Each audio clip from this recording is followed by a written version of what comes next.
¿Sabe lo que es perjurio? Mire sí o no. Mire sí o no. Sí. Sí. ¿Las armas son legales? Míreme, dígame, ¿quién fue? Es diferente, fiscal. Téngaselo resuelto, siéntese tranquila. Que conte la objeción, no al lugar. Mire. El día de los... No me explique, no me explique. Güey, no me explique. Contesta, fiscal.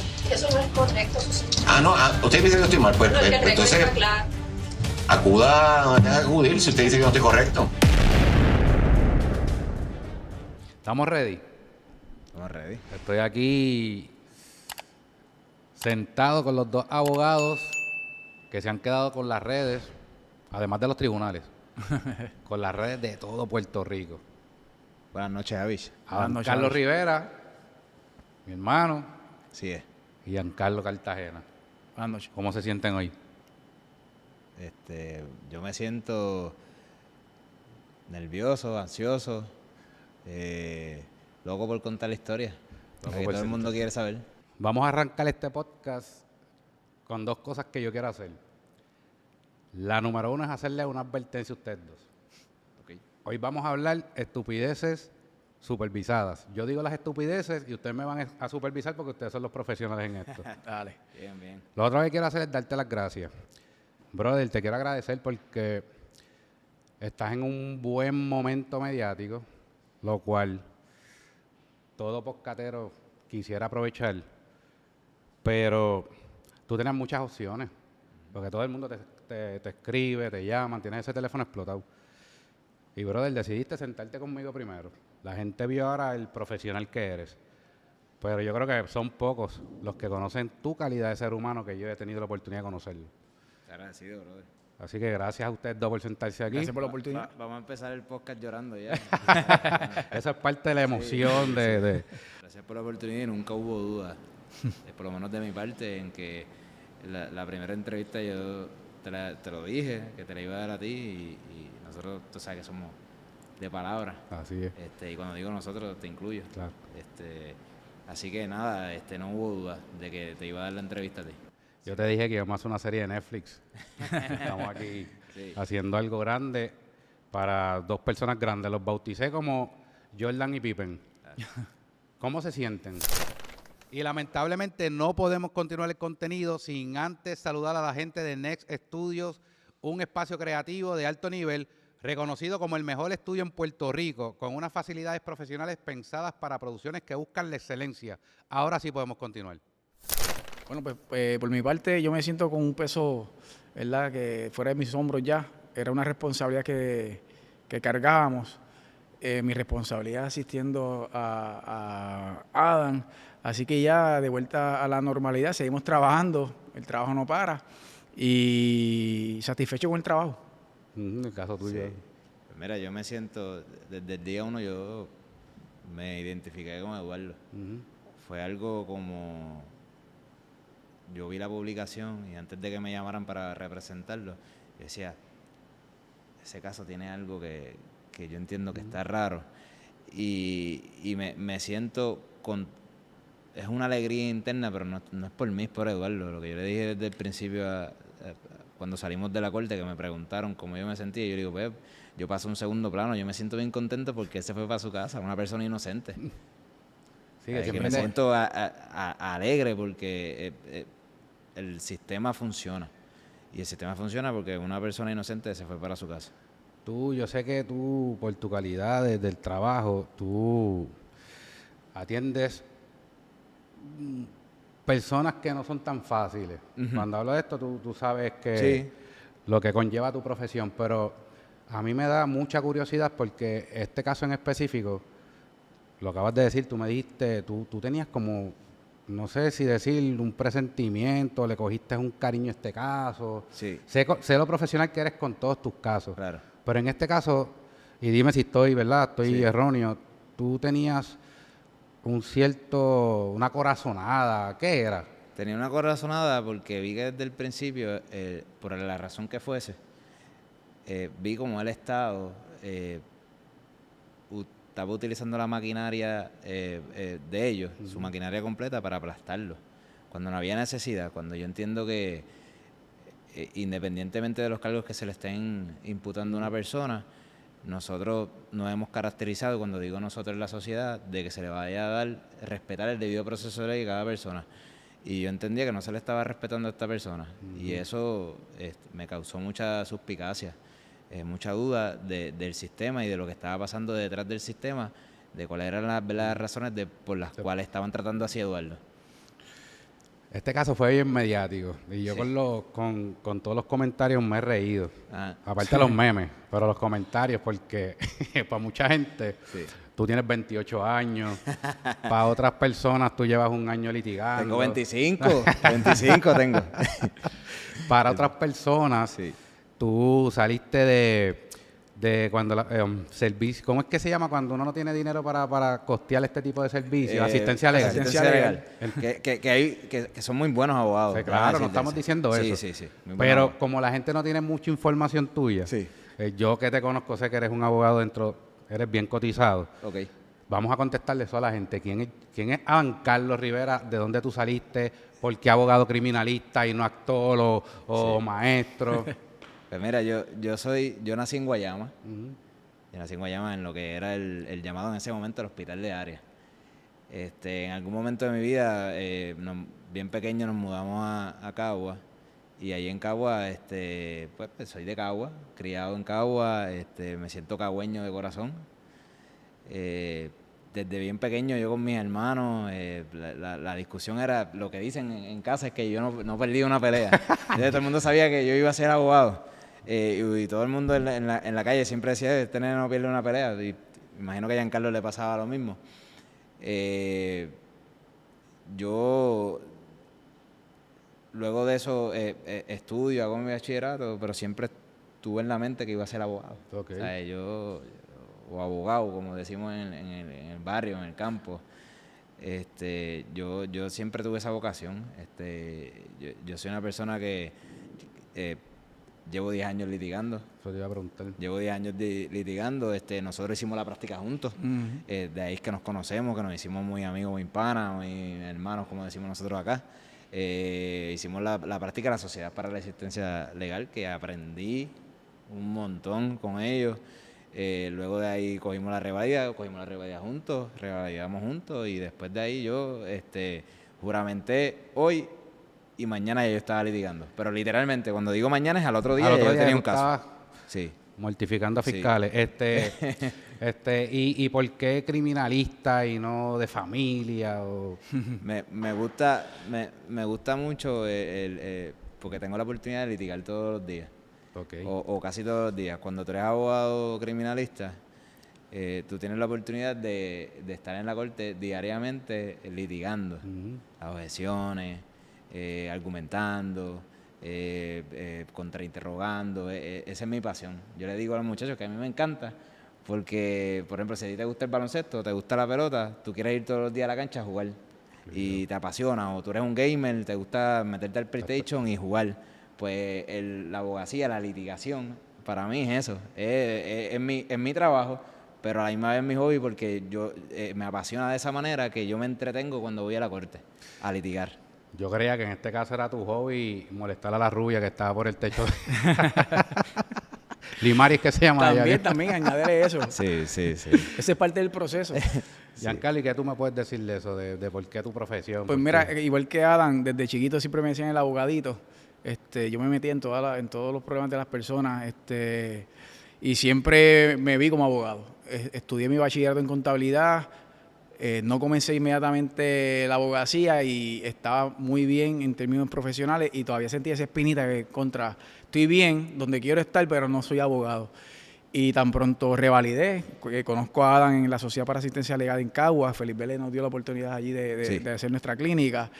Y hicimos clic porque nos gustaba litigar. Nosotros somos abogados de que si aunque no tengamos nada que hacer, irnos al tribunal a ver otros procesos, otros colegas para aprender de los distintos estilos. Sí. Y al día de hoy yo todavía lo hago. El que me conoce sabe que yo, si no tengo nada que hacer, yo no me quedo en casa, yo estoy en el tribunal y me siento en las salas a ver a los colegas, a asistirlos, a ayudarlos y a aprenderles. Así que obviamente uno se desarrolla. Y el derecho penal también siempre fue lo que quise hacer. Yo estuve 2 años de oficial jurídico en el apelativo y me fui para la práctica, abrí oficina Y el enfoque mío fue trabajar. Tengo en mi oficina entonces una ex fiscal que es mi socia de oficina y nosotros estamos siempre llevando todos los casos juntos y es nuestra pasión y él la comparte y por eso entonces ahí es que me incorporo. Así que yo me incorporo en el caso cuando yo veo a Adán, genuinamente Adán desde el día 1, de verdad, él se casó con su línea de pensamiento, con su teoría. Creyó mucho en Eduardo, yo no lo conocía, pero yo conozco la calidad de abogado que es Adán. Y yo lo vi hablando y yo, contra, mano, entonces este caso hay algo que yo tengo que ver más allá, porque obviamente uno se deja llevar por lo que dice la prensa. Sí. Y cuando yo veo que él me empieza a hablar y a explicar y las cosas que no salen en la prensa, porque la prensa escoge qué publicar, la narrativa la manipula o la controla. Ahí es que yo le digo a Adán, cuando Adán ya pasa los procesos interlocutorios de la BP y la BPA, es que yo le digo a Adán, si tú me das la oportunidad, yo me uno a tu caso, yo te ayudo en el manejo de la prueba, en la teoría, en cómo vamos a poder defender a Eduardo, sin ningún tipo de interés, ¿verdad? Económico ni nada, sino asistirlo, porque era un caso bien fuerte, bien mediático en el sentido de que todos los cañones estaban afilados hacia Eduardo. Sí. El Estado hizo lo imposible para enterrar pruebas, y compartir esa pasión por el derecho penal, pues me hizo unirme y le doy la oportunidad, obviamente, a Adán, que me dio la oportunidad de estar ahí, participar de ese proceso y ayudarle a Eduardo, a hablar con Eduardo.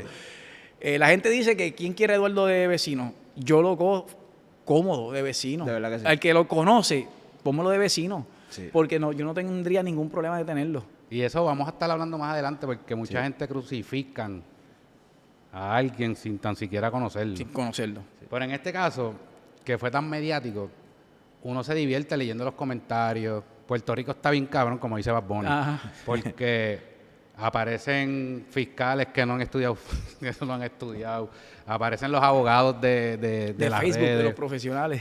Aparecen los profesionales de verdad que como quiera se meten a las redes a comentar.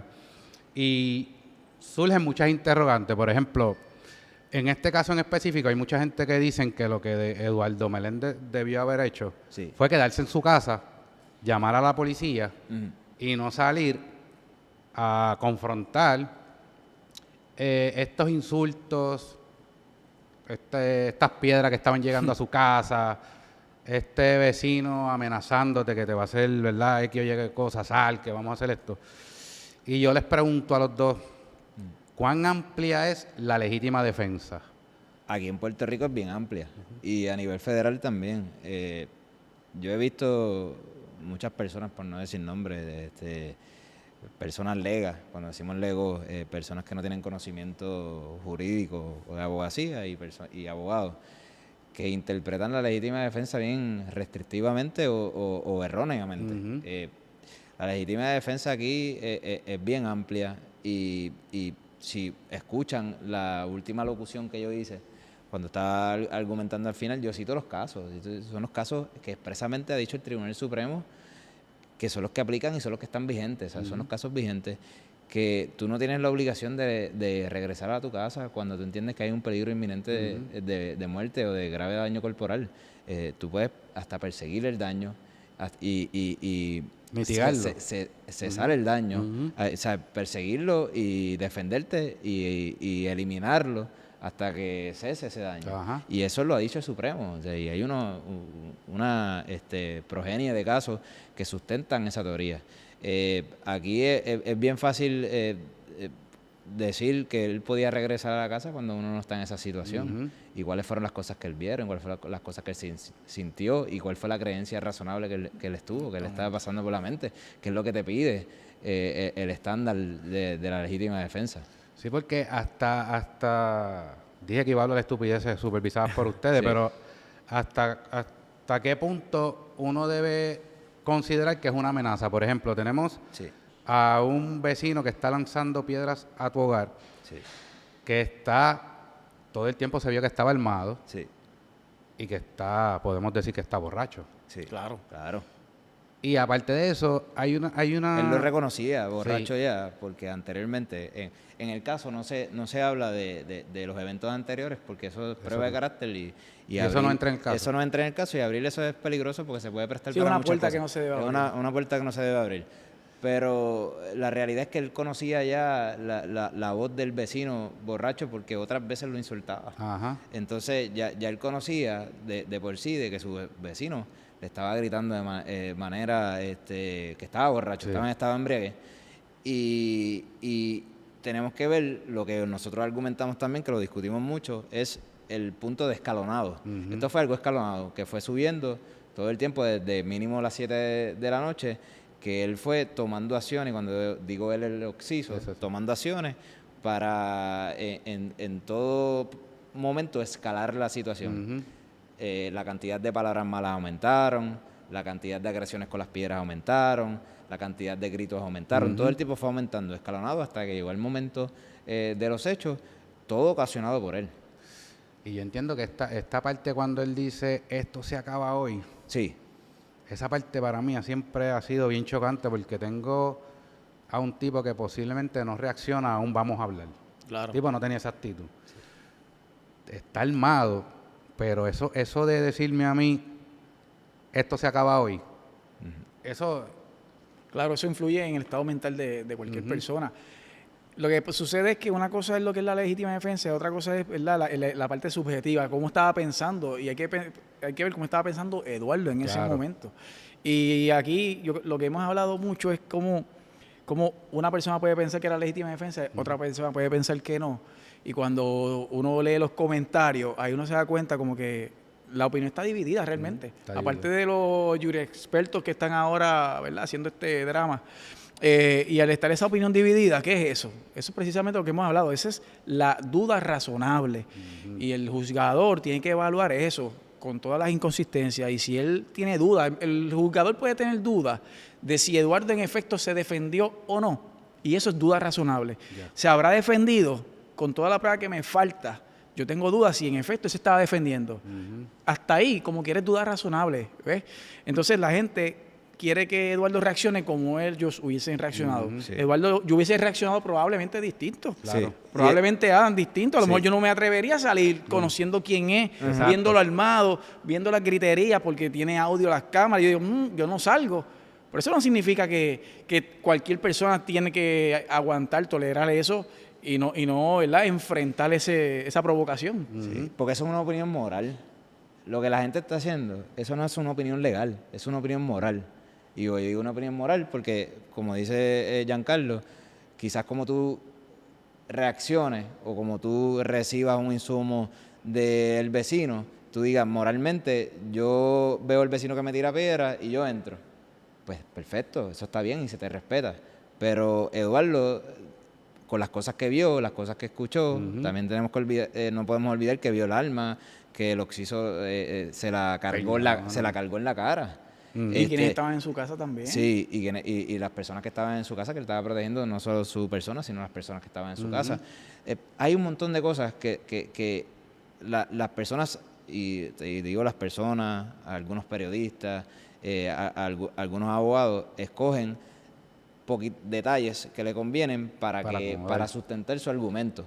Aquí no podemos olvidar la prueba completa. O sea, si tú te vas a sentar conmigo a debatir sobre si aplica o no la legítima defensa, tú tienes que coger la prueba completa. No la puedes coger a mitad. Y aquí tenemos una persona que cuando estaba tirando las piedras, cuando él estaba tirando las piedras se le veía el arma. La misma viuda testifica que ella podía ver a Eduardo claramente, pues Eduardo podía ver cuando él tenía el arma. Él está viendo que una persona escalonadamente le está tirando piedra y que luego saca el arma. Pues claro que se va a defender. Y ahí es que se constituye la legítima defensa y que luego le tira los 3 disparos primero. O sea, que se constituye la legítima defensa, pero tú puedes opinar, tú dices, cuando me tiró las 3 piedras, pues yo entro para casa. O debió haber entrado para la casa, pero eso no es lo que el derecho dice. Lo que el derecho dice es lo que nosotros argumentamos en el argumento final, que él puede perseguir el peligro inminente para neutralizarlo. Sí, o neutralizarlo. Claro. Sí. He visto también personas que hablan de lo que es proporcional y dicen, no, porque Eduardo pues fue a la casa, él estaba tirando piedras y él fue allá con un arma larga y acabó con su vida. Pero partiendo de lo primero, que estamos hablando del sonido de los coquíes, Sí.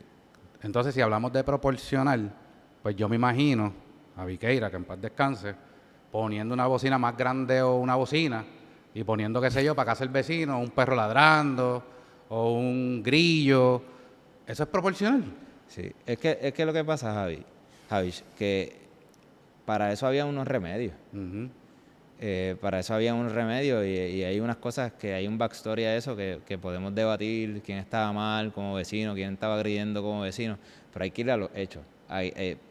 Ellos tomaron una decisión por la mañana, Ujú. que era ir al cuartel de la policía y ir al tribunal a radicar una 140. Hay unos remedios para eso que ellos... Y conocidos por ellos. y conocidos por ellos, se orientaron con un abogado. ¿Y qué cambió? Porque ellos fueron prudentes y razonables por la mañana y luego por la noche no fueron prudentes y razonables, porque comenzaron a haber bebidas alcohólicas. Por eso es que la fiscal decía que esto no es un caso de embriaguez. No es un caso de embriaguez, es un caso que el alcohol le cambió la actitud y el comportamiento a las personas que agredieron a mi cliente y se comportaron de una manera no prudente y razonable. Ujú. Eso es todo.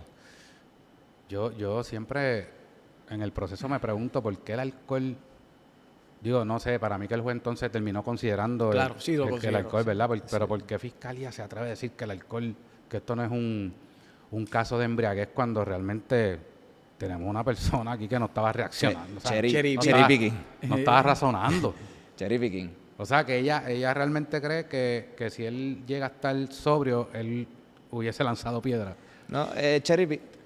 Entrar en la mente de la fiscal, Ajá. ¿verdad? Yo no voy a... No vamos ahí. No voy a llegar ahí. Yo no logro entender tampoco, ¿verdad? Cuál es la motivación detrás de sacarle un anejo a un informe, porque ya ella sabe... Primero sabe que la defensa conoce al 100 la prueba. Sí. Se le demostró que toda la prueba fue estudiada y se conocía. Ella dudo que pretendía que eso pasara por alto porque sabía cómo íbamos a reaccionar. Sabe que un perito puede hablar de eso y de hecho se le podía preguntar sin el papel. Así que, ¿por qué lo hizo? Sería entrar en el estado mental de ella. De verdad que no tiene ningún tipo de explicación jurídica, lógica, más allá de una decisión en el momento desacertada, pero pues hay que respetarla porque esa es la discreción también del Ministerio Público. Ahí adelantaste un tema que yo le puse las artimañas de las fiscales. Se la porque- pusiste tú, se la pusiste Sí, ya, esto, ok. volvemos a lo mismo. Sí, Yo sí, dije sí, aquí sí. que íbamos a hablar estupideces Yo le digo supervisadas, y yo aquí Sí. tengo una serie de lo que yo le... artimañas. Yo digo artimañas porque empezamos con los videos que no le querían entregar a la defensa. Oye, si nos estamos adelantando a los temas, puedes virar y preguntarnos de las otras cosas. ¿No? Lo hacemos. Pero esto es una artimaña. Eso Sí. puede ser considerado... Me amparo en la quinta. Me voy a amparar en la quinta. Lo que sí, que fue lo que surgió en el caso. Y yo no puedo continuar esta conversación sin antes mencionar a la gente de Nova Heart. Si tú eres una persona que temes morir del corazón, Nova Heart ha llegado a revolucionar la salud. Búscalos en todas las redes sociales. Nova Heart. Y te puedo hablar de lo que surgió en el caso y lo que yo le digo al tribunal. La fiscal no le pudo decir al tribunal en ningún momento, contestarle a la pregunta por qué en un documento de 11 páginas con un anejo, que era el examen psicológico, ella decidió quitarle el anejo. Y tú sabes que lo más que nos sorprendió a nosotros, porque lo discutimos, era primero que el propio informe hacía referencia al anejo. Sí, sí. El propio informe decía, el artículo 29 de la Ley de Ciencias Forenses establece que esto es admisible, o sea, la admisibilidad. El perito admite que solicitó el informe y a la misma vez que lo revisó Y que se lo anejó. y que se lo anejó. Es decir, o sea, el informe, como fue presentado, no fue presentado en su totalidad. Eso yo nunca lo había visto. Uno habla con muchos colegas y muchos colegas dicen, yo nunca había visto eso. Si a veces la mejor estrategia es anticipar las debilidades tuyas y la presenta, porque eso da cierta transparencia. Está ahí. Yo- Y tú lo minimizas diciendo que esto es un caso de embriaguez, como lo quieras minimizar con el perito. Pero no lo puedes tratar de esconder porque no había forma de esconder eso. Si No la había forma. memoria, si la memoria a mí no me falla, en todos los casos de asesinatos que yo he visto, cuando me entregan el examen, el informe médico forense, en todos tienen el informe toxicológico. Y si tú recuerdas, cuando yo le pregunté al perito, él le dijo, yo tengo una experiencia de 6.000 aproximadamente, quizás un poquito más de exámenes, Autopsia, sí. de autopsias que él ha hecho. Y en todas, él dijo, a través de las preguntas del contrainterrogatorio, que en todas él envía a hacer esas autopsias el examen toxicológico. Y en todas se aneja. O sea que es el primer caso de los 6.000 y pico que tiene ese... Que le sacan el anejo. Que le sacan el anejo. Es como coger un carro y quitarle los asientos. Sí. No, Sí, para que pese menos. Otra de las artimañas, ya adelante ese tema, ustedes Sí, pueden sí, citar sí. y hacer lo que ¿no? ustedes Sí, quieran. aquí en el tema, en la quinta. Pero otra es, otra que usted me dicen si no es una artimaña, es que oí Sí, como que los testigos fueron coachados. sí. Eso puede ser considerado una artimaña. Eso es parte del proceso. Sí. Eso es parte del proceso. Porque aquí los expertos en derecho somos nosotros, los expertos en la litigación somos nosotros. Y cuando digo nosotros, la compañera fiscal también, que lleva muchos años de una prestigiosa carrera. Ella conoce el proceso, ella tiene sus testigos y los instruye, los coachea. Lo que pasa es que hay un tipo de coacheo o un tipo de adiestramiento del testigo que se mueve para un lado o para otro, hay que tener mucho cuidado. Entonces, yo me di cuenta muchas veces que estos testigos habían dado unas declaraciones juradas y no había razón por la cual unos testigos que no tienen interés en el caso, por darte un ejemplo de los agentes, cambiaran de versión, porque ellos no ganan ni pierden nada por eso.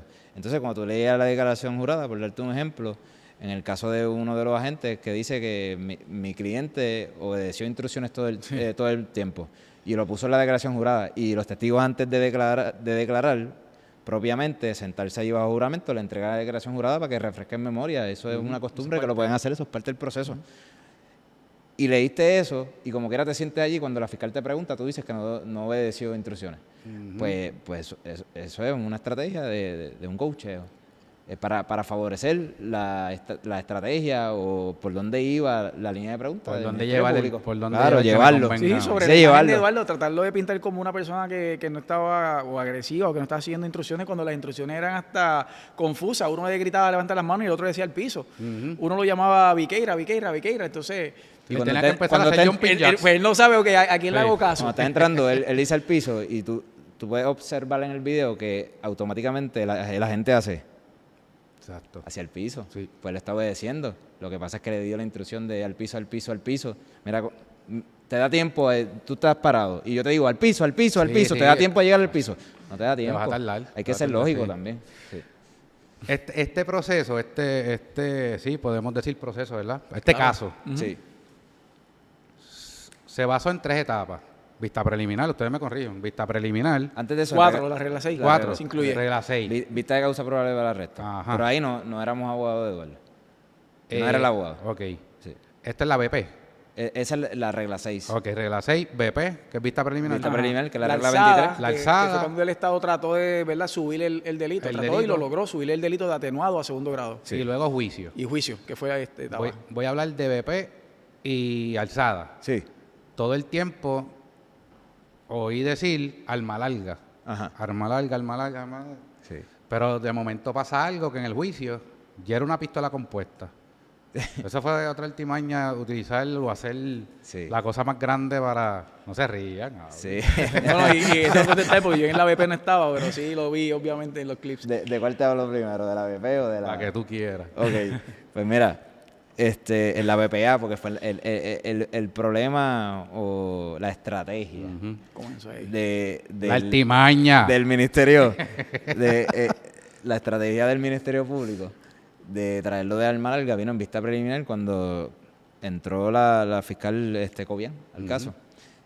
Nosotros estábamos claros, por la experiencia que tenemos personal y como abogado, de que eso no era un arma larga, o sea, no está clasificado así. El tipo, e incluso ellos tenían en su documento policíaco que el tipo, en la policía, cuando una persona tiene, por darte un ejemplo, licencia de arma, y tú compras el arma, que te la registra la Almería, eso va automáticamente registrado al sistema de la policía. Y en el sistema de la policía sale cuántas armas tú tienes, y sale número de serie, calibre, tipo. Pues en el tipo que es los documentos que tienen ellos de esa pistola, decía, de esa arma, decía pistola. Entonces sabían que todo el tiempo no era un arma larga. Y lo fueron corrigiendo, o sea, enmendando, porque no corrigiendo, porque cuando tú corriges, dices lo correcto. Exacto. Lo fueron enmendando, porque antes de decir que era arma larga, decían que era un rifle. Ajá. Entonces, decían que era un rifle, y luego lo fueron disfrazando con arma larga, hasta que puedo atreverme a decir, que le solicitaron a la perito de examinadora de armas de fuego que le llamaran el informe, el certificado, el análisis, que le llamara pistola compuesta. Que le llamara pistola compuesta. Que ahí ya llegamos y salimos de eso. Sí. Ahora volviendo atrás, también en las redes he visto cómo han cogido a Eduardo y lo han acribillado. Sí. Dijiste algo empezando la entrevista que hablar con él era como que... Sí, te cambia la perspectiva Exacto. por completo. Pero también es natural, lo que vende es el morbo. Claro. Lo que vende es mantener vivas las controversias. Hay programas que están 2 semanas hablando de lo mismo. Y a ellos no les conviene, obviamente, que la controversia muera. Y a Eduardo, pues, ha sido víctima del sistema ¿verdad? Y de las redes, obviamente. Las redes están para quedarse, así que hay que aprender a vivir con eso. Pero cuando uno habla con él, lo que pasa es que él es un hombre bien introvertido. A lo mejor la gente ve cuando lo ve en los videos tan serios, pero cuando hablas con él, él no tiene emociones, no las expresa, no las proyecta, por decirlo de esa manera. Incluso cuando recibió el veredicto, la reacción de él fue mínima en sala. Cuando realmente se dio cuenta de lo que había ocurrido ya en el pasillo, eso son otros $20, ¿verdad? Sí. La emoción. Pero sí es una persona bien consciente de lo que estaba ocurriendo. Y cuando hablas con él de su historia, el background, que no se trajo por estrategia legal, pues ahí uno entiende y uno dice, se le ha hecho injusticia. Ahora estoy hablando de lo que son en las redes sociales, Claro. ¿verdad? Y yo se lo dije a él, ¿sabes? Que él me cambió, o sea, y fue un día nada más de conversación con él allí en el tribunal. ¿Sabes? Él me cambió la imagen que yo tenía de él, Sí, simplemente hablando con él. Perspectiva. La perspectiva. Es que he visto mucha gente como lo han crucificado, incluso han dicho que ¿verdad?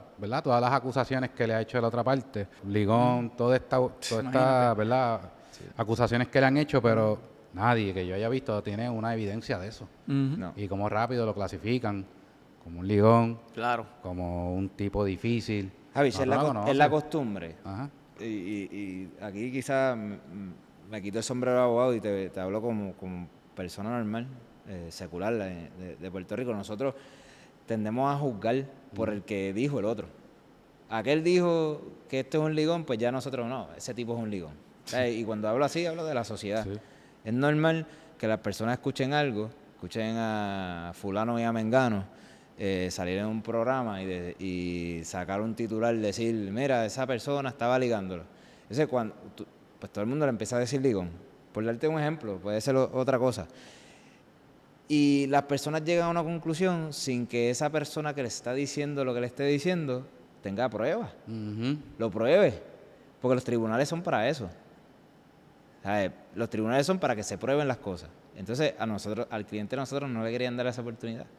Y más allá, nosotros no tenemos que probar, que es algo que también el pueblo y los programas no instruyen, porque también tenemos responsabilidad de llevar información correcta. Nosotros no tenemos que probar la inocencia de Eduardo. Quien tenía que probar la culpabilidad más de duda razonable Estado. era O sea, el Estado, y fallaron en eso. Mira la doble vara. Te voy a dar el ejemplo porque es bien sonado. El caso de Don Miguel, el que mató a su yerno. Ya. Un asesinato, ya le hizo alegación, así que voy a hablar en términos generales.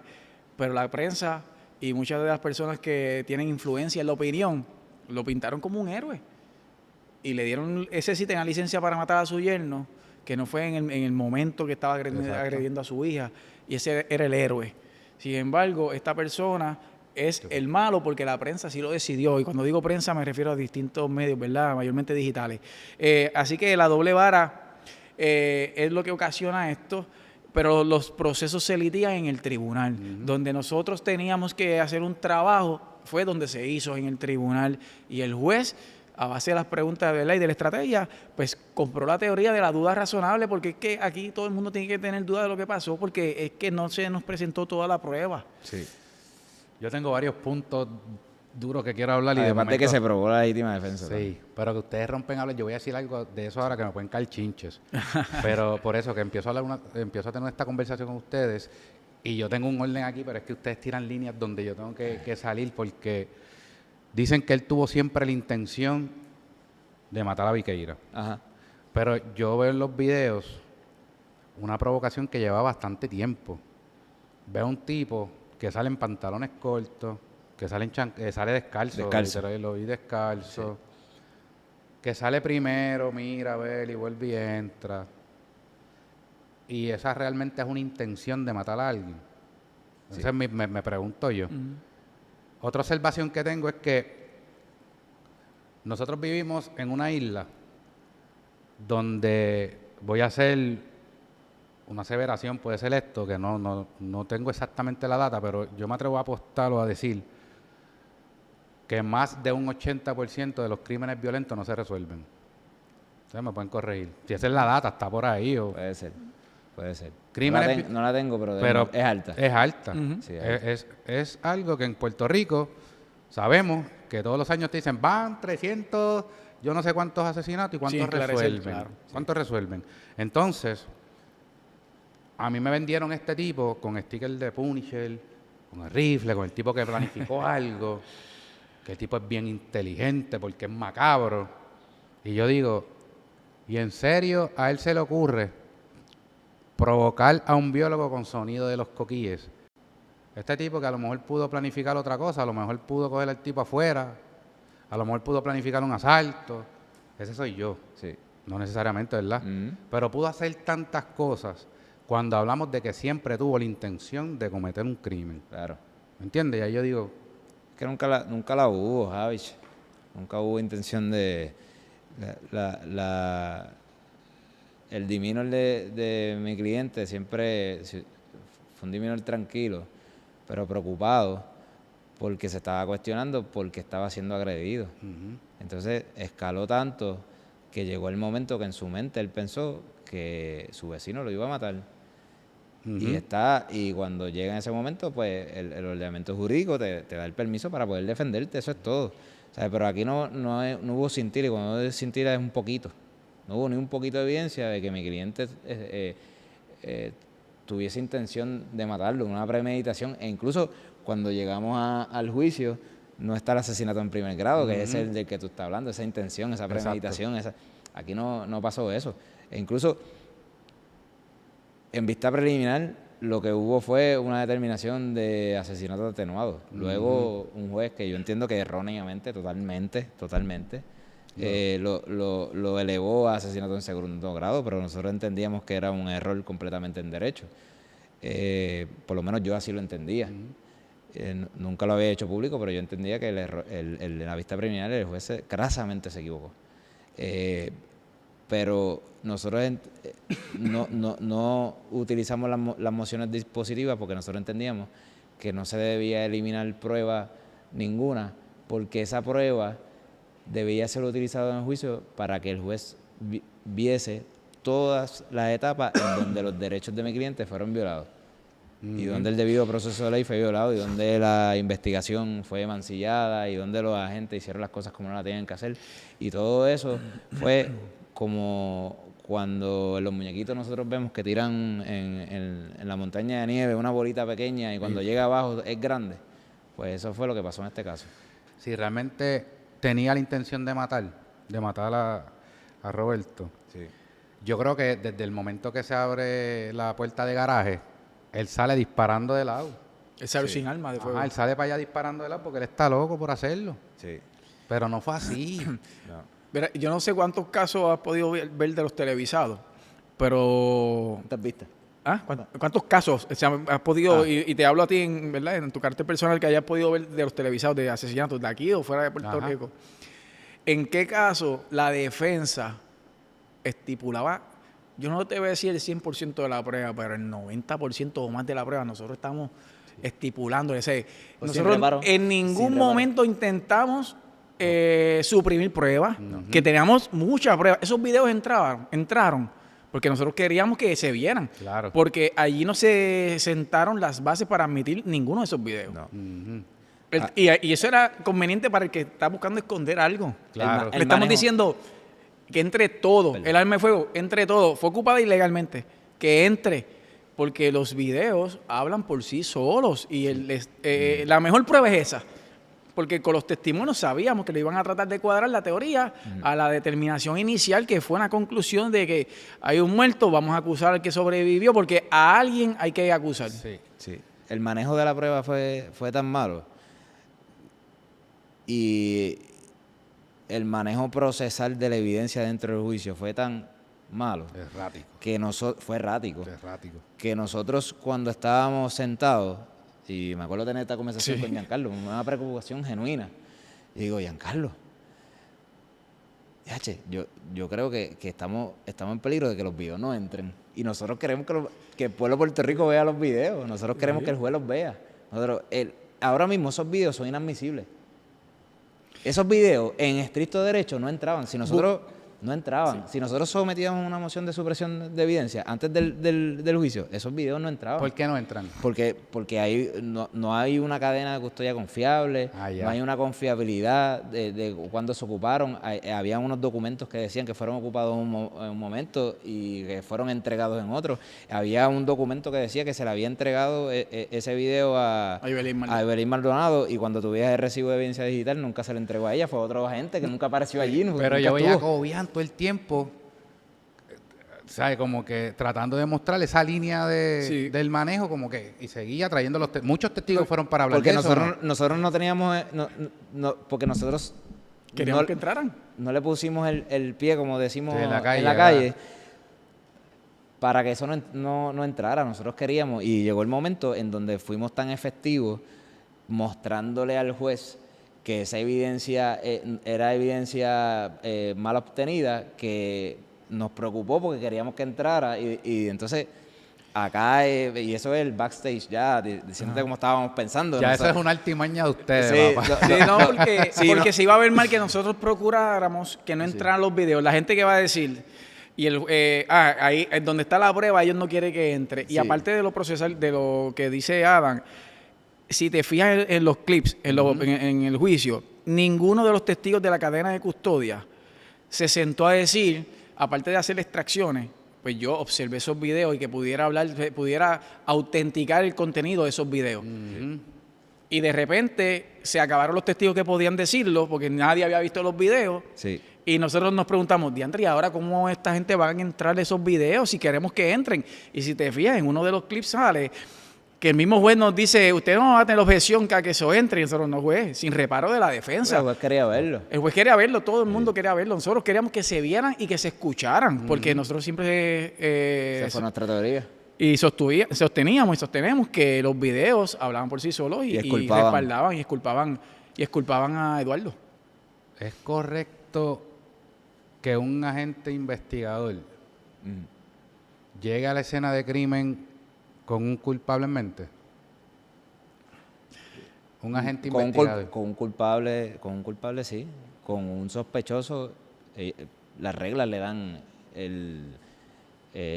la potestad para hacerlo, porque tiene creencia razonable o motivo fundado para creer que una persona ha cometido un delito, y a través de la evidencia que va recolectando puede creer que hay un sospechoso. Pero de sospechoso a culpable hay un trecho. Sí, pero dentro de la línea yo creo que también es que la policía sí puede tener un sospechoso, pero la investigación tiene que ser objetiva. Por eso, porque un culpable es otra cosa. Un culpable claro, entonces, a eso me refiero. Porque si llegas y dice, este fue y lo mató y ya esto es asesinato, y descarta todas las demás posibles teorías, ¿qué va a pasar con la investigación? Se va a llevar a cabo para apoyar esa determinación inicial, que no debe ser así. La investigación debe dar base a una conclusión final de, ok, esto fue lo que pasó y estos son los delitos. Pero si la investigación va después de la conclusión, pues ahí es que pasa lo que ocurrió en este caso, que todo lo que no le convenía al Estado o desapareció, o aparecía 8 días después, o lo arrancaban de los informes para que no entrara.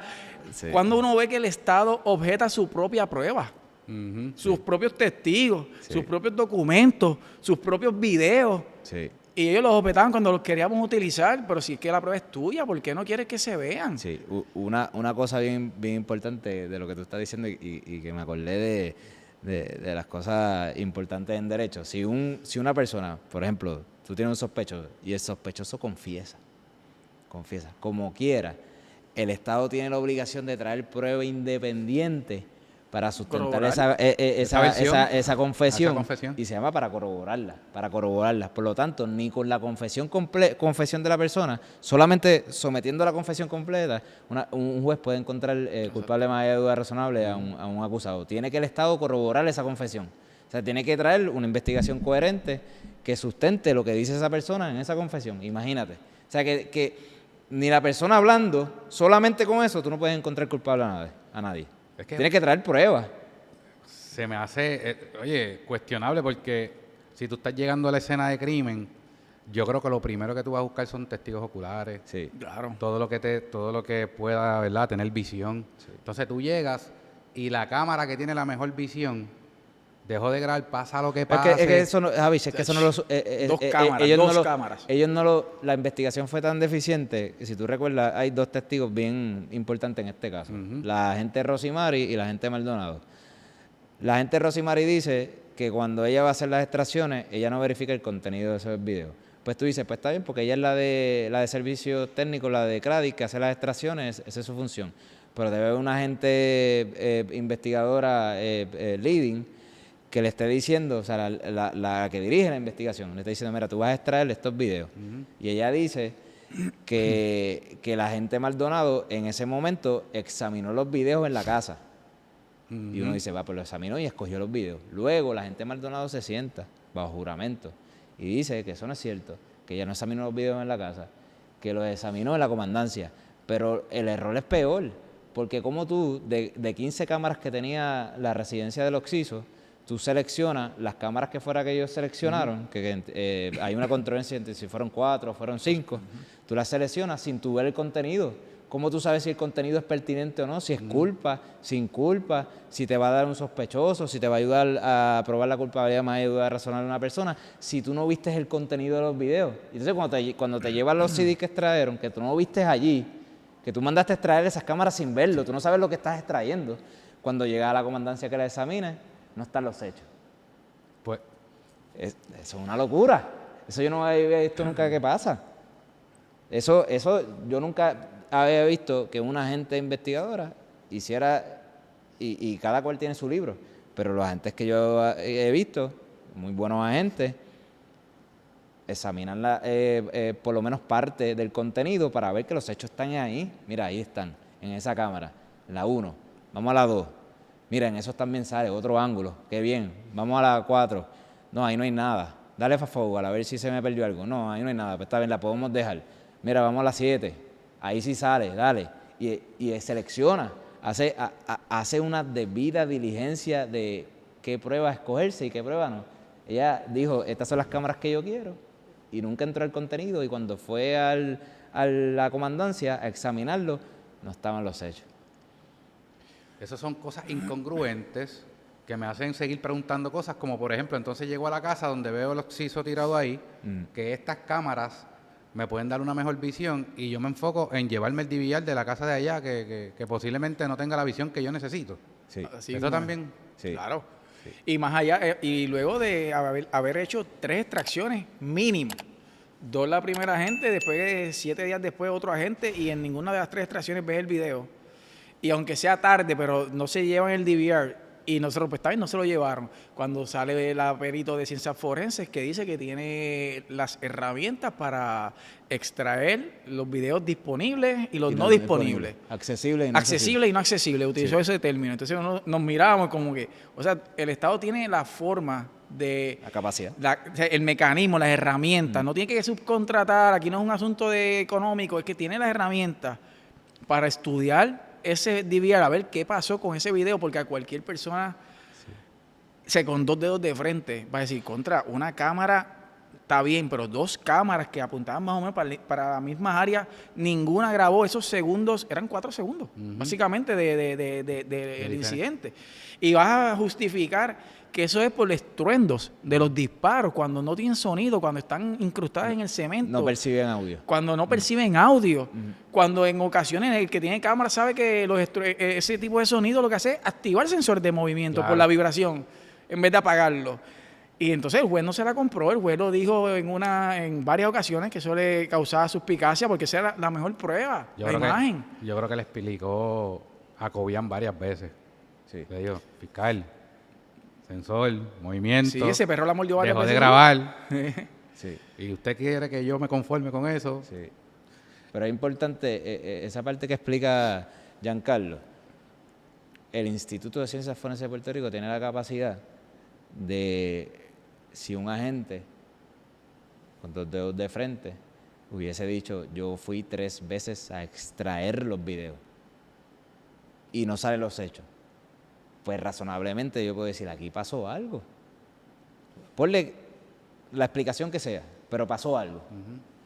Pues déjame, mire, señora Vicente, me voy a llevar el DVR y lo voy a llevar a Ciencias Forenses para que Ciencias Forenses lo examine. Y allí, la perito, que dijo que tenía la capacidad para acceder a videos accesibles e inaccesibles. Ella explica que los inaccesibles son los videos que pudieron haber sido borrados y que en un periodo o editados en un periodo de tiempo ellos pueden hacer la gestión para recuperarlo. Y no se hizo. Eso es otra cosa que causa duda. Y ahí seguimos con la duda razonable, aumentando. El problema de esto es que yo hice 2 llamadas antes de esta entrevista. Yo llamé a una compañía, tengo muchas amistades. Okay. Dentro de eso tengo amistades que tienen negocio de alarma y hablamos del famoso DVR. Hay varios puntos aquí. Número 1, el famoso doble numeración que ellos quisieron hacer ver. Los DVR tienen una numeración única. Ajá. El responsable de eso fue el caballero aquí. Que sí, que si tú lo abres adentro, componentes pueden tener otra numeración, ¿cierto? El disco duro, el board, cosas, pero ese DVR tiene una numeración única. Sí. Ya eso es otra incongruencia, como ustedes dijeron, aparecen 2 números. Sí. Entonces empiezan a decir que si fue que yo cogí el número de adentro, llamo al pan y le digo, oye, ven acá, y para yo extraer esos videos, yo tengo que abrir ese DVR. Él dijo, él trató de explicar que fue un número de un software, o de la licencia del software. Algo así. Y ahí fue cuando se le confronta, le dice, pero el documento lo que pide es el número de serie del equipo. Y los números de serie, él admitió que eso es como una huella dactilar, ¿verdad? Es único. Ese número identifica a ese DVR. El nombre del carro. Exactamente. Y él también reconoció que cuando la otra agente hizo las primeras extracciones, él no estaba. Él no vio que DVR es de cuál DVR se extrajo. Y él lo único que dijo fue, sí, es el mismo, es Swan. Pero ¿cuántos DVR hay Swan? Que es la marca. Pero el número de serie, precisamente, la cadena de custodia es precisamente acreditar. Este es la identidad del DVR. Aún así, estipulamos la prueba nosotros, que entre como quiera, porque queríamos que entraran los videos. Queríamos que se viera eso y queríamos que se viera el mal manejo de la evidencia. O sea, tenemos un agente que le dice al juez que el documento que llenó la primera agente, Rosimari, y entiendo que el otro se llama Alvarado, de apellido Alvarado, ella pone un número de serie y él pone otro número de serie. Él no estuvo cuando ella puso su número de serie. Él tampoco en sus notas ni en su información de labor realizada pone el número que ella tiene. O sea, no pone, él pone uno diferente, él pone uno diferente, pero no pone otro diciendo, mira, hay otro número de serie y relacionarlo con el que ella puso primero. Eso no existía y son tantos números. Él no tampoco se lo sabía de memoria. De hecho, para decir, ese es el número de serie que ella puso, es el número de serie de la licencia de software y está el número. Y eran 2 números distintos, ¿verdad? Que te interrumpí ahí. Era el modelo y el número de serie. Sí. Los dos números eran distintos en los dos Correcto. documentos. Entonces, ¿de dónde sacaste el otro? Exacto. Que yo creo que ahí fue que él habló no sé si era de una chapa de adentro. Es que no, la explicación realmente para nosotros era inconsecuente lo que él dijera, porque la realidad es que de ahí La marca era destaca. Swan. Como él dice, la marca era Swan. Pero el modelo era diferente y el número de serie era diferente en ambos documentos. Pues entonces, ¿qué pasó? Que cambiaron el DVR. DVR. Sí, lo cambiaron. Si una persona sin autorización entra a una escena de crimen, manipula información, Sí. borra video, altera esa escena, ¿es procesable? Sí, si se le prueba así. Si se Si le se prueba así. así, claro. Y yo me atrevería a decir, y si Giancarlo, si me estoy equivocando, y Giancarlo sabe que me corrija, yo entiendo que eso es hasta delito federal, estatal, y podría haber una jurisdicción federal, si yo no me Ahí equivoco. desconozco, de verdad. Yo estoy casi seguro, si me equivoco, pues que los compañeros cuando Lo editen. y aceptamos correcciones siempre, Oye, no lo aquí sabemos todo. Pero de que es un delito, es un delito. Nosotros entendemos, y sé que está haciendo inferencia a lo que sucedió en los videos que se mostró, que nosotros hicimos las preguntas, porque había una escena, la escena estaba custodiada, había, e incluso estaba hasta el sargento Wilfredo Acosta custodiando la entrada de la casa y la parte de la escena donde estaba el occiso y la entrada de la casa. Y en una ocasión entra el hermano del occiso, Miguel Viqueira. Entró, en algún momento sale. En los videos no vimos cuándo salió, pero luego trata de entrar nuevamente y el sargento, ahí sí decidió hacer su trabajo, va donde Miguel y le dice que no puede entrar. Y eso pasó en evidencia cuando se lo preguntamos a la agente Ibelín Maldonado. Y posteriormente él se va. Regresa y vela como que Wilfredo, el sargento, esté medio desprevenido, que no sabemos si estaba tan desprevenido, eso o lo dejó entrar, porque podemos debatir eso con lo que se ve en el video, y entra. Y ahí está, pasan minutos y minutos y minutos en los videos y él no sale hasta que se corta el video. O sea, ¿qué pasó allá adentro? Pues no sabemos, pero podemos inferir a través de la prueba que se presentó que si hay unos videos borrados, que el DVR estaba allá adentro, que pasó prueba con el agente Alvarado, que quien le dio el password, la clave para entrar al DVR fue Miguel Viqueira, pues hay una prueba bien grande que esos videos hayan sido manipulados. Y eso es una inferencia que el juzgador puede hacer. Exacto, que este agente investigador está viendo todas estas incongruencias. Y perdona que te interrumpa, otra Ajá. cosa de Ibelín Maldonado, que yo le pregunté si ella examinó los videos y si había visto a Miguel Viqueira entrando, y ella dijo que había examinado los videos, pero que no recordaba si había visto Sí, eso. Y como un agente investigador ve eso en un video y eso no le llama la atención y eso no lo anota y eso no lo recuerda, que alguien haya entrado adentro donde está el DVR. Que entonces la otra pregunta era si ella se había dado cuenta de este detalle y si había hablado con el hermano, lo había entrevistado, o si ustedes tenían este conocimiento de que hubo una conversación con él, porque Sobre ese asunto en particular, Ajá. sobre por qué entró, no surgió de la No, prueba, ¿verdad? si No. ella hizo alguna gestión. No. De hecho, ella trató de minimizar el asunto de decir que no fue Miguel el que dio el password, que fue la viuda, porque estaban ambos juntos en el momento cuando estaban proveyendo el password. Pero no, evidentemente eso fue algo que tampoco atendió. Y el Pero Ministerio ella dice que Público dio permiso. Ella lo minimizó diciendo que Muchaira fue la que dio La permiso, que dio el permiso, por pero eso. no quería contestar la pregunta de quién Correcto, había dado el correcto. password. Fue bien evasiva en que fue Miguel el que dio el password y eso le da el acceso al DVR y... Pero la gente que entra al DVR, dice que quien le dio el password fue Miguel, que fue la gente de Alvarado, dice eso. Pero a mí lo que me causa... Sospechas. Sospecha y dudas sobre otra vez el manejo de la prueba, es que una gente que haya extraído y no extraído, que tenga esa prueba, porque es la gente investigadora, que se le haya entregado esa prueba, no haya visto la totalidad de los videos, porque a base de las preguntas que nosotros le hicimos, que confeccionamos el contrainterrogatorio y que yo le tuve la oportunidad de hacerlo, no había forma concluir razonablemente que Ibelín Maldonado haya visto todos los videos. Tenía desconocimiento total. De lo que había pasado en esos videos. Pues eso no fue una investigación. Pues eso no, Porque ya tenían otra esa duda más. Otra. Ya tenían a la persona que estaban buscando acumular pruebas, porque hay escuelas vieja escuela que piensa que mientras más pruebas, 30 testigos, fueron 210 exhibits. Sí. Y 36 Y 30 y pico, yo De perdí la cuenta, porque verdad que... y piensan que mientras más pruebas, como que vamos a abrumar al proceso y si tenemos tanta prueba, pues esto es suficiente, ¿no? La calidad de la prueba. Sí. Toda esa prueba era favorable para la defensa, ¿sabes? Desde los testimonios. Cada vez que intentábamos estipular hasta testimonio, Javi, que eso yo nunca lo había visto. No. Cuando le dices al Ministerio Público, ¿qué va a declarar él? Tal cosa, te lo estipulo, dale. Si eso es cadena de custodia, dale, te lo estipulo.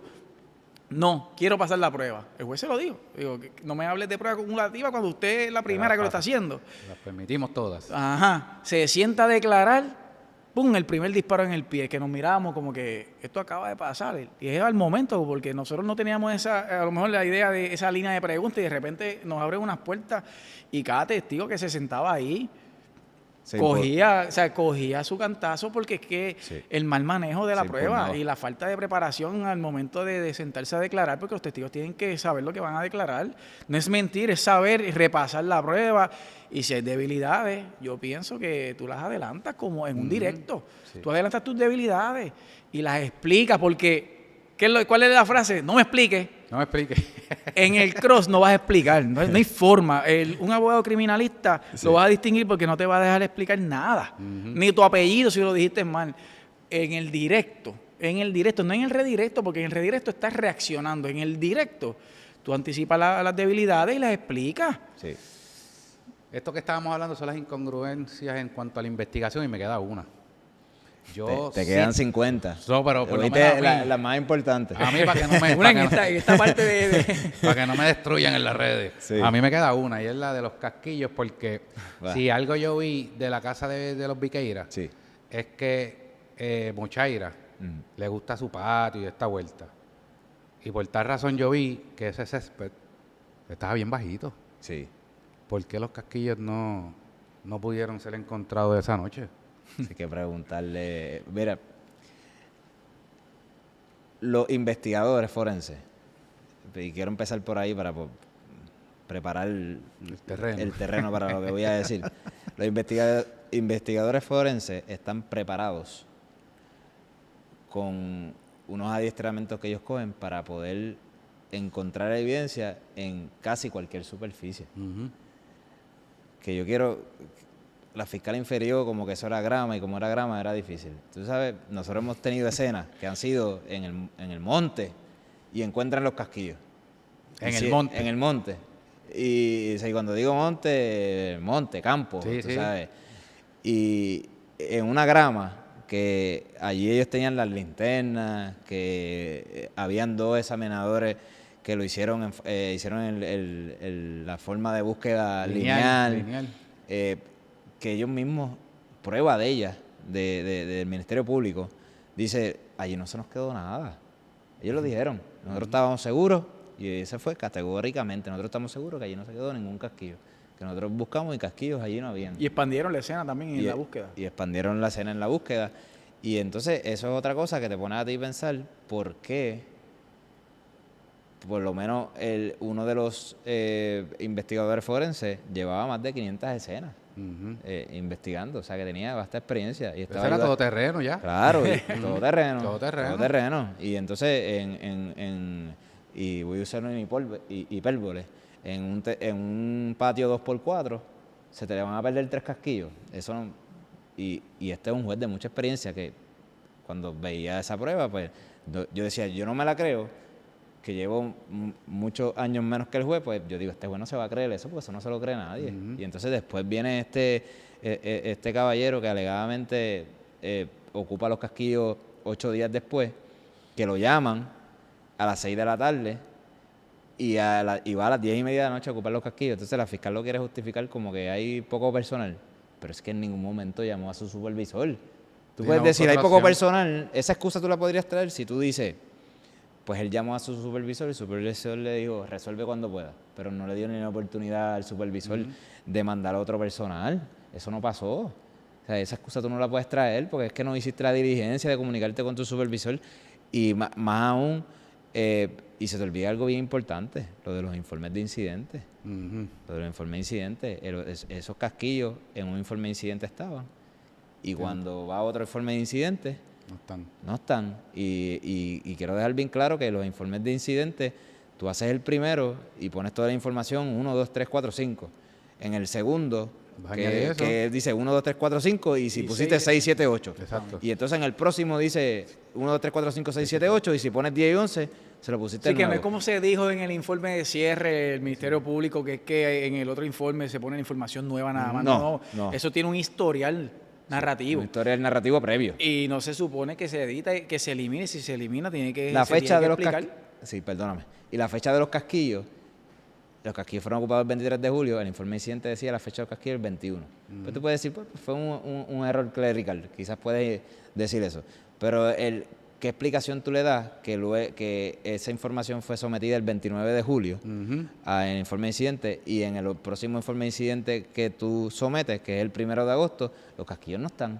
Y después en los próximos nunca estuvo, o sea, nunca fue reingresado, que se quedó Lo ahí. sacaron. Sí, Ya. sacaron. Añádele que en la foto cuando se está... Las fotos de servicios Ah. técnicos, el propósito de esa foto es obviamente Que quien se dio cuenta fue el caballo aquí. Sí, acreditar eso. la escena. Pipen, como- pipen. Sí, no, eso.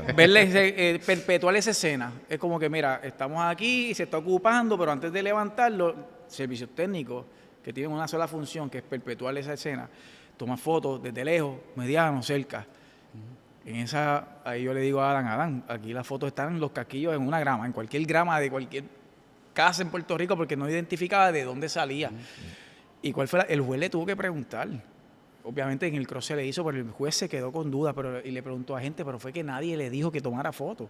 Fue que alguien le dijo que no lo hiciera y él dijo, no, no sé si no Se fue. me olvidó. Se me olvidó, algo así, una expresión que no decía. No satisface Contra, a nadie. pero ¿cómo Ese es tu trabajo, eso no en- se te puede olvidar. ah, Ese en- tipo de gestión no se te puede olvidar. Eso es automático, eso ya uno lo hace por hábito. O sea, tú ni piensas, tú puedes estar tomándote un café Sí, y ya como estás haciendo esa cepillarte los foto porque es un dientes. hábito.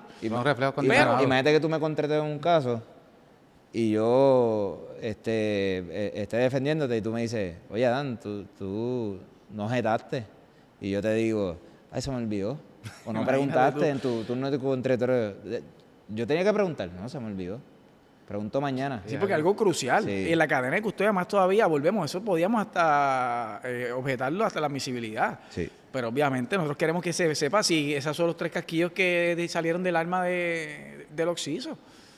Pues la manera que han trabajado este caso es que uno puede llegar a ¿Ya tienes dudas? no, a decir que, mano, lamentablemente por este tipo de acción o por este tipo de investigación es que los casos aquí no se esclarecen. Sí. Por este tipo de investigación tan, Mira, tan y yo nefasta. te quiero decir O algo. se acusa al que no es. Ajá. Y hay muchos que están Están cumpliendo presos. precisamente por la mala investigación, pero como convencieron a un juez, porque también hay gente que sabe convencer y saben adaptar una investigación a una teoría, y este es el que es y no le vamos a quitar el guante. Sí. Hay que preguntarse, porque para mí lo más que a mí me ha creado, que me consterna es cómo se ha enfocado en qué ha hecho Eduardo después de que salió de la ser cárcel, libre, pues. cuando salió libre.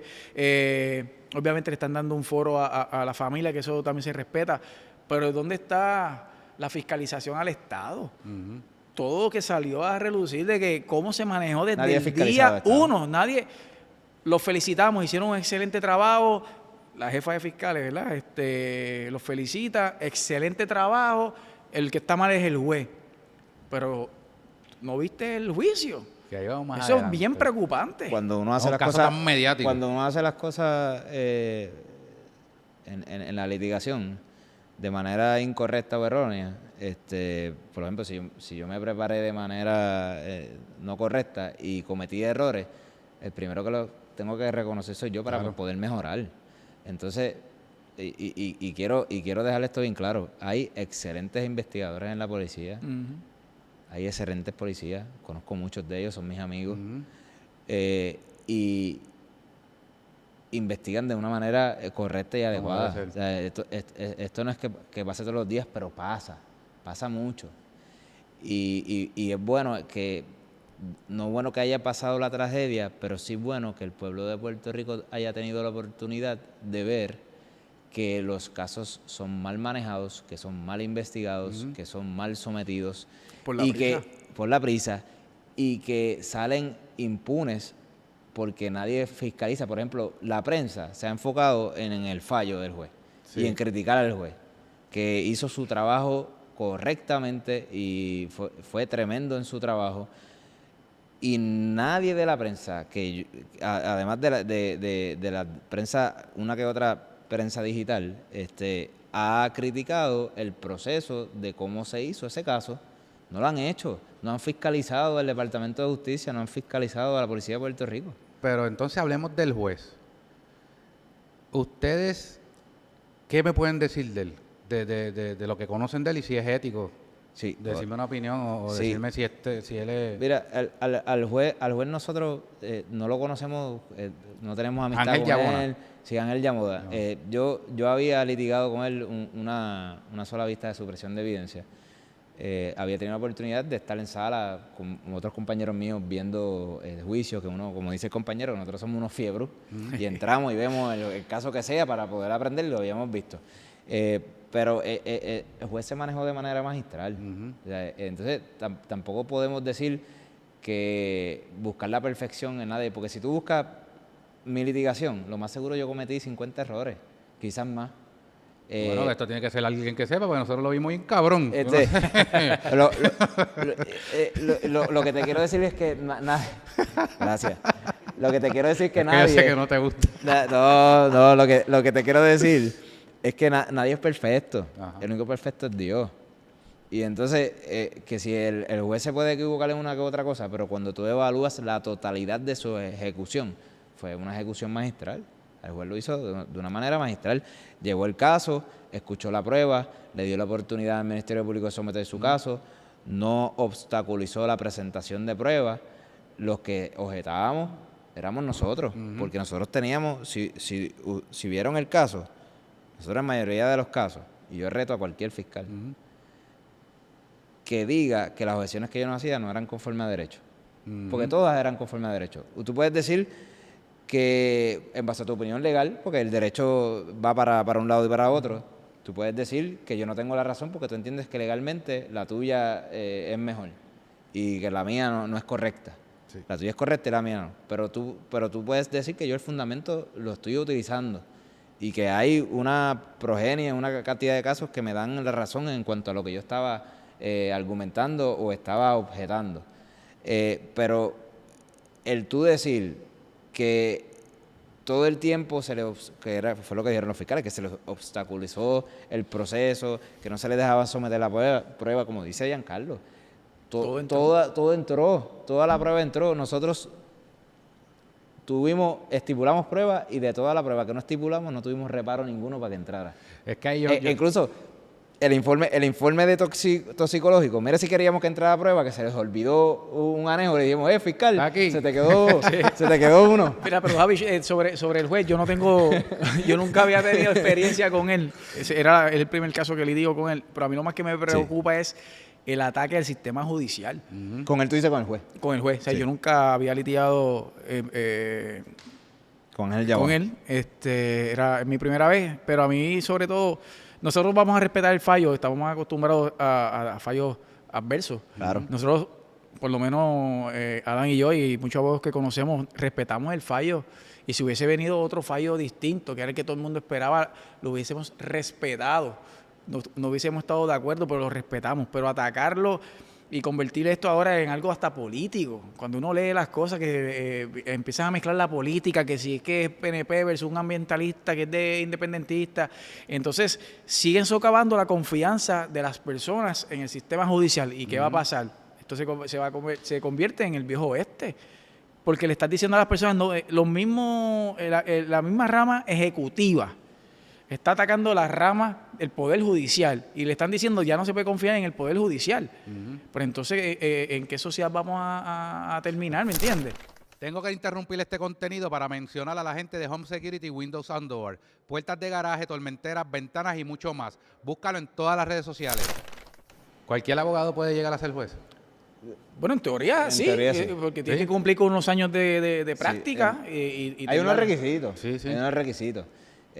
como dice el compañero, hay que tener, dependiendo si es juez municipal, si es juez superior, si es juez apelativo, si es juez del Supremo, hay unos requisitos diferentes, mayormente de experiencia, de práctica.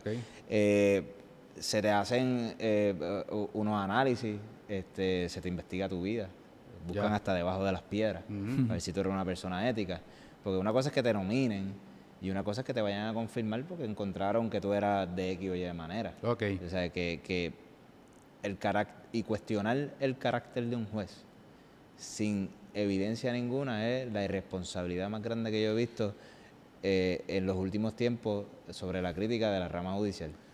Y otra cosa que yo he visto, y es una crítica sin la intención de hacer ningún daño, que yo no he visto que la rama judicial haya defendido al juez. No. El juez estaba haciendo su trabajo. Y yo creo que merece deferencia, merece respeto. Claro. Y que la rama judicial... Y el apoyo. Y que la rama judicial saque la cara por él, porque como hizo la secretaria de Justicia, sacó la cara por el excelente trabajo que hicieron sus fiscales. Entonces, poner en tela de juicio a este juez, al honorable juez, por una investigación tan llena de errores, brother, porque está llena de errores. Claro. Sí. Para nadie, o sea, hello, está llena de errores, no podemos tapar el cielo con una mano. Y no son pequeños errores, Sí, o sea, son sustanciales que cuando los sumas... Cuando sumas dice, todo... pues, es más, la pregunta es, ¿qué hicieron bien? Bueno, los del 911 fueron los únicos que no cogieron mucho palo en el sentido de que lo que tenían que decir es, pues recibí esta llamada, etcétera. Y se sentó uno, que era el de la llamada de Eduardo. El primero, sí, el que declaró... Que estaba coachado y se sentó a decir que Eduardo llamó y lo que no quería decir que Eduardo... Estaba evasivo, sí. Estaba evasivo, no quería decir que Eduardo llamó, pidió una ambulancia y pidió a la policía y les dio la dirección de él. Porque querían que infirieran que Eduardo se fue a correr de la escena. Sí, y eso no es cierto. Lo primero que entra y es a llamar a la policía. Sí, no, yo entiendo que ellos querían que Eduardo entrara, se pusiera a las esposas y él saliera y los esperara allí en la marquesina. Sí, la imagen que quisieron pintar de Eduardo, obviamente es el trabajo del Ministerio Público. O sea, claro. En ese contexto, pues es la imagen que tenían que tratar de pintar de Eduardo. Pero la prueba, lo que pasa es que una teoría tiene que tener alguna correlación con la prueba, ¿verdad? Claro. Porque si tú no logras sustentarla, se queda en el aire. Sí, de hecho, en la locución del Ministerio Público, a veces nosotros nos miramos como, pero ¿qué caso estamos nosotros? Porque es que esa no es la prueba. Esa no es la prueba. Que si huyó, como dice Adán, que si Eduardo, lo que pasa es que después de dar muerte, huyó. Pero si vive al lado, se encerró en su casa, llamó al 911, dijo toda la información personal, el número de su casa, vengan aquí, salió. ¿Dónde huyó? Traigan una ambulancia, creo que dijo ambulancia. Y la policía. Y dio su dirección. No dio la del vecino. Pero como tenía el sticker de Punisher, pues ese era el malo. Es que es importante señalar que el Ministerio Público puede tratar de adelantar su teoría. Eso está bien, porque ese es su trabajo, como dice el compañero. Pero tú adelantas tu teoría de una manera correcta, utilizando la prueba que se ha presentado. Sí, entonces, si tú tratas de adelantar tu teoría y tú dices que en esa prueba que el juez la está viendo, no es que tú le estás contando una cosa que el juez no está viendo, el juez la vio, y tú le tratas de adelantar la teoría con una prueba que el juez vio y le dices una cosa totalmente diferente a lo que el juez está viendo, pues la credibilidad tuya también baja, porque la credibilidad de los agentes se refleja en la credibilidad que vaya a tener el Ministerio Público adelantando su teoría. Si el Ministerio Público está diciendo una teoría que no va conforme a la prueba, el juez va a dudar de toda la prueba, va a dudar de todos los testigos, porque el líder de presentar toda esa prueba del Ministerio Público está presentando una prueba que no es conforme a lo que todos estamos viendo. O sea, todos veíamos una cosa, que es lo que Giancarlo y yo nos mirábamos, decía, pero es que eso no pasó en ese video, o eso no fue lo que dijo el testigo, o eso no es la evidencia que está presentada, porque ella está diciendo eso no es cierto. Entonces tú mirabas al juez, que es un juez bien expresivo, y tú te das cuenta que el juez no se estaba comiendo el cuento. Yo noté muchas caras del juez. Se vieron muchas caras cuando... Sí, porque somos el juez humano. Sí.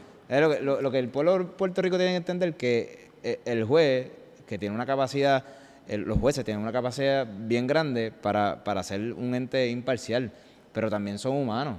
Y lo que no hay cosas que son increíbles, que no se los va a creer nadie. Y entonces, como no se las va a creer nadie, ni el juez se las va a creer. Entonces, tienes que presentarle la verdad. Ustedes como criminalistas, yo siempre he escuchado que cuando sale alguien de un proceso así de difícil, un defendido de ustedes, utilizan mucho, salió por un tecnicismo. Lo que me lleva, después de esta investigación, a tratar de descubrir lo que es un tecnicismo, lo que para mí es, puedo decir, un fallo en la investigación o un fallo en el sistema, eso es un tecnicismo. Sí. A eso le dicen Sí, tecnicismo. ¿verdad? Yo no le llamo, No, obviamente, tecnicismo. nosotros No usamos esa palabra porque es como si estuviésemos haciendo trampa o Exacto. aprovechándonos del sistema. Sí. Nosotros representamos los derechos de un acusado. Nosotros evaluamos la prueba, pero si el Estado, es que la obligación es del Estado, y si el Estado no cumple con ese estándar de prueba, nosotros no podemos, por una persona que la queremos ver en la cárcel, querer destruir todo un sistema judicial, porque entonces pasa lo que está pasando ahora, que hasta personas inocentes se están yendo enredados. Por ejemplo, este señor de 92 años, ese es un ejemplo clásico de víctima del sistema por violencia doméstica. Por ahí todo el mundo estaba pidiendo cacao para el señor, hasta el grillete. Pero es que aquí se está reaccionando y se está tratando de castigar a todo el mundo, pero no se le da las herramientas al Estado para mejorar sus técnicas de investigación, no se trabaja a la prisa. Aquí hay que erradicar ya porque la prensa lo quiere. Y este no es el único caso. Aquí hay más casos que están siendo televisados que los radicaron a la prisa. En ese punto que él dice, un asesinato no prescribe. No Que tú prescribe, puedes no hay cogerlo bien prisa. con No hay calma, prisa. sí. No hay No hay prisa. prisa. Los accidentes fatales. Sí. Y ya quieren que al otro día le radiquen cargos a la persona. Cuando radican cargos, estás activando todos los términos de juicio rápido. Y son términos cortos, 30 días, 60 días, 120 días, dependiendo. Y una vez el Estado dice, voy a radicar, ya esos términos están corriendo a favor del acusado. Sí. Y si le quieren llamar tecnicismo, pues que lo llamen como sea. Pero si el Estado me radica a mí a destiempo y no tiene la prueba al final del día, nosotros vamos a procurar que ese caso se desestime si procede en derecho, porque las reglas de juego son las mismas para ambos bandos. Mira, Claro que sí. un llamado tecnicismo y no es correcto en derecho. Nosotros los abogados... Esa palabra no se utiliza. Tratamos de hay abogados que la usan, nosotros no la utilizamos. Son violaciones al debido proceso de ley, eso es lo correcto. Por ejemplo, si el Estado o la policía quiere entrar a una casa, pues necesita una orden de registro de allanamiento. Hay unas excepciones, pero no voy a entrar en excepciones, pues vamos a estar aquí un año dando una clase de procedimiento criminal. Pero que quieren entrar a una casa, pues necesitan una orden de registro de allanamiento. Pues ponle que no esté ninguna de las excepciones y el agente entra a la casa sin la orden de registro de allanamiento y encuentra drogas y armas. Y entonces cuando le radican a la persona, ponle que hay una persona allá adentro, le radican a la persona que está allá adentro. Y cuando vamos al proceso, nosotros le argumentamos al juez que no había una orden de registro de allanamiento y que ese registro fue un registro ilegal, irrazonable y ilegal. Ese planteamiento es el que la gente le dice que es tecnicismo. Tenía armas y tenía droga, pero por un tecnicismo se le cayeron los cargos. No, se le cayeron los cargos porque se violó la Constitución. Ya. Y esa Constitución está para que se le respete a todo ciudadano. Sí, que el día que esto no se haga, nos chavamos. No, Por cierto, imagínate, porque manga es por riesgo que él hombro. dice, Sí, sí. que tenemos gente inocente que presa. están presos. Sí. Vi a alguien que posteó, no recuerdo quién fue el que lo posteó, pero en algún momento Eduardo Meléndez hizo una acusación a Roberto Viqueira de supuestamente lo apuntó con un arma de fuego. Sí. ¿Esto Sí. fue verdad? Sí. Sí, surge de una sentencia, tuve escrito del apelativo, en donde entre las demandas y la reconvención y la contestación a la reconvención, el mismo Eduardo alegó que quien amenazaba de muerte, de volarle la cabeza, creo que fue el término que utilizó. Había una querella. Hubo una querella criminal porque hubo un día que Eduardo estaba, las cámaras viejas las estaba sustituyendo por cámaras nuevas en la misma posición y don Robert, lo que alega en la querella es que don Robert llega y empezó a amenazar, a gritarle, a manotearlo y entonces lo amenaza con el arma, se llama a la policía lo arresta. O sea, se llega a eso fue para el 2020. Estábamos en plena pandemia y los casos se atrasaron y el caso se cayó por los términos. O sea, que no se vio en sus méritos. El caso se cayó porque nunca se litigó, porque estábamos en pandemia y en pandemia se cayeron un montón de casos. Y en ese tecnicismo. por lo que Usted aprende muy rápido. por los llamados tecnicismos. Pues el caso se cayó por los términos de juicio rápido y no se vio, pero sí don Robert fue arrestado. Y fue arrestado y hubo una querella y hubo unos cargos en su contra que nosotros nunca durante el proceso lo traímos como prueba de carácter. Nosotros no quisimos abrir esa puerta y no lo traímos, pero contestando tu pregunta, sí. O sea, don Eduardo se creyó de que ya había sido hostigado, de que había sido amenazado con armas de fuego y don Robert fue arrestado. Al final del día, ya estamos casi acabando el podcast. No, tranquilo. Una excelente entrevista. Vamos para el café ahora. Pero al final del día yo creo que todo esto sirve para que uno aprenda algo. Que ustedes sepan, ¿existió una tercera llamada al 911? ¿Una tercera llamada de quién? Sí, hubo varias llamadas. ¿De los vecinos? También, sí. Ok. No entraron porque era acumulativo. Ok. Porque nada, no decían nada. Simplemente la atendían y le decían, sí, ya se está atendiendo la escena y ya no se tomaba más información porque ya el incidente había sido notificado y referido a las autoridades. Pero yendo, yo creo que cogí la línea que tú dices, yendo en la misma línea que tú estás trayendo. Teníamos un vecino gritando por aproximadamente 10 minutos y no hubo ni un vecino que salió a calmarlo al frente. Mira, Robert, chico, cálmate, mira, vamos a llamar a la policía, o cálmate, no es para tanto lo que estás haciendo, vamos para adentro, estás bebiendo, ¿por qué razón? Podemos hacer muchas inferencias de por qué los vecinos no salieron en ese momento. Y por qué escucharon a don Robert gritando y no se atrevieron a salir. Ahí, pues, a lo que iba con lo del 911 era por eso, pero esa aclaración es importante porque entiendo que, por lo menos desde la ventanita, Roberto, velo con calma, yo creo que lo podemos arreglar de otra forma. O llamar a la policía desde antes también para evitar que está pasando algo entre los vecinos, pero se está viviendo de una manera bien individualizada. Sí. Cada cual que está viviendo en su mundo, obviamente no está fácil, ¿verdad? El día a día, pero las personas están perdiendo esa convivencia. Allí nadie se atrevió, incluyendo su esposa, se atrevió a calmar a don Robert. Sí. Nadie. Es triste. Aquí decir que los más que ha sufrido son la familia de los Viqueira cuando... No, aquí dos familias. Sí, aquí las dos sufrieron. Y ninguna sufre más que la otra. Exacto, o sea, no se puede tratar de comparar el sufrimiento. Exacto. O sea, es imposible. Y déjame también añadir que no tiene que ver con esa pregunta, pero también está mal decir, digo, por lo menos a mí me choca cuando lo escucho, que el sistema también, los tribunales le fallaron a esa familia. Porque ellos acudieron al tribunal y no tuvieron el remedio.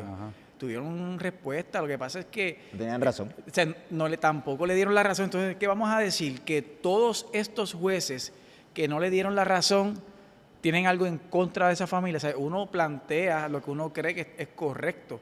Pero si ya el tribunal, con la prueba que hay, te está diciendo, mira, eso que estás solicitando no se puede, etcétera, pues también uno tiene que aceptar, ¿verdad? Ese resultado. Uno no puede seguir insistiendo en lo mismo en el tribunal. Porque no pueden haber 3, 4 jueces que te digan que no es correcto lo que estás reclamando y tú sigues con la controversia con el vecino. ¿Ves? Así que el sistema funciona, tiene muchas fallas, muchísimas. Normal. Pero dentro de lo que tenemos, el sistema funciona y es rápido. Yo estoy hablando en lo criminal. En lo civil no es rápido, pero en lo criminal es rápido. Eso es otro podcast. Sí, eso es otro podcast del derecho civil, pero en lo criminal es bastante rápido.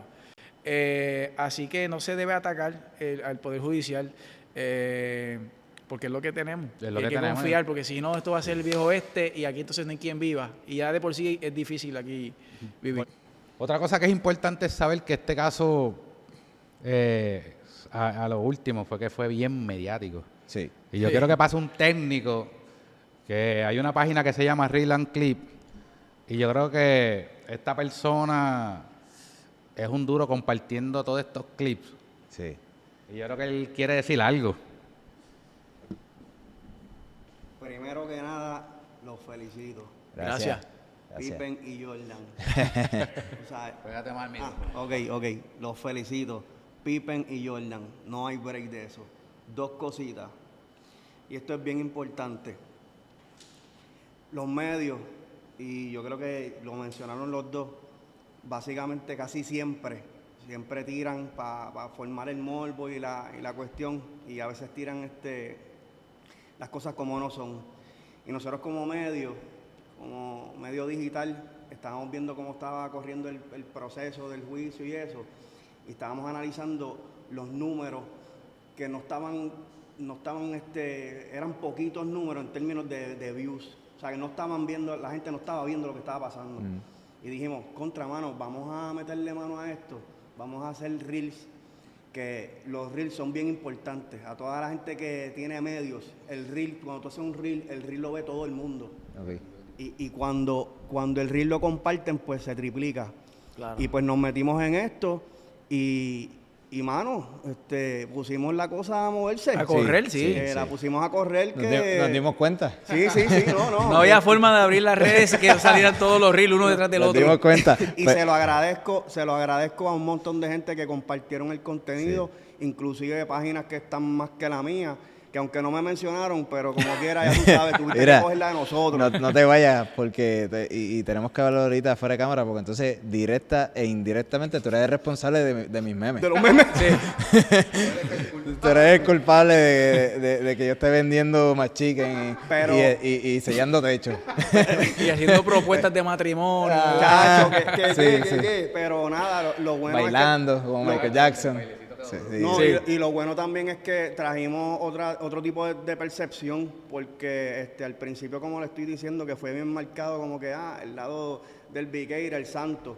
Y lo digo así de santo porque después, pues, en el juicio, cuando ustedes cogieron, papi, esa pela que le dieron a esta gente allí, no hay break, eso quedó documentado. Agradecido. Así que nosotros somos Reels and Clips Urbanos, nosotros hacemos podcast, hacemos transmisiones en vivo, y nada, si tú quieres que te hagamos un reel, zúmbanos. Sí. Ahí estamos para ustedes, Son los- Gracias. Excelente. Son los duros. Yo creo que dicho esto, yo sigo dándole las gracias por sentarse aquí y atreverse a escuchar Gracias las a ti, estupideces. Que Gracias a ti. fue bastante coherente lo que hablamos Sí. aquí. Sí. Digo, de mi parte, porque la de ustedes... Sumamente. No. De la parte de ustedes, ¿verdad?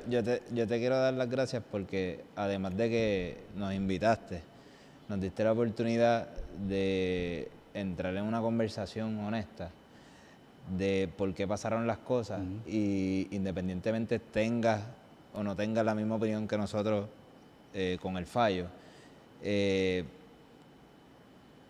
pudimos dar nuestras opiniones, tanto la tuya como la de Giancarlo como la mía, sin tener que comernos, gritarnos, que es lo que se está perdiendo en las redes y en las noticias, que la gente se sienta a pelear y no se sienta a conversar y a tener opiniones, que podemos tener opiniones diferentes, Claro. y con todo eso nos podemos llevar bien y poder informarle a la gente de lo que está pasando. Este caso, igual que muchos, tal vez pudo haber sido resuelto de otra forma. Y pues, tuvo un trágico desenlace y yo entiendo que nos debemos, cada uno, autoevaluar y entender cuando estamos saliendo de nuestra cordura. Así que invito a cada uno que haga una reflexión. Si tienes problema con alguien, sea un familiar, un vecino, un amigo, un compañero de trabajo, buscar la manera que antes de llegar a una violencia, a un acto de violencia, recurras a una conversación, Sí. a comunicarte con la otra persona. Y no te canses de llamar a la policía está ahí Es verdad. para servirnos. Mucha gente dice, es que yo he llamado a la policía 5 veces y 5 veces no se ha solucionado el problema. Pues llámalo 6, Llama a los 7. 7 y 8. Llama a los 8. Sí. Pero yo estoy seguro que las personas que están involucradas en todo este problema, y hablo pues, de las dos casas o de las dos familias, estoy segurísimo que esa noche hubiesen querido tomar otras decisiones. Claro. Estoy bien seguro. Yo creo que hasta aquí lo voy a dejar. Volvemos a lo mismo. Gracias. Gracias a ti por por la estar invitación, aquí. de verdad que sí. Sí. Espero que a ustedes les haya gustado esta conversación y Aquí no hay más nada que hablar. Llévenselo, muchachos. ¿Usted lo que es perjurio? Mire, sí o no.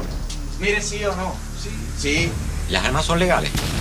Dígame, ¿quién fue? Es diferente, fiscal. Aténgaselo resuelto, siéntese tranquila. Que conte la objeción, no al lugar. Mire. El día de los No me hechos, explique, no me explique. Bueno, Güey, no me ya explique. contestó. Conteste, fiscal. Eso no es correcto, eso sí. Usted dice que yo estoy mal. Pues, No, que el récord entonces, está claro. acuda a acudir si usted dice que no estoy correcto.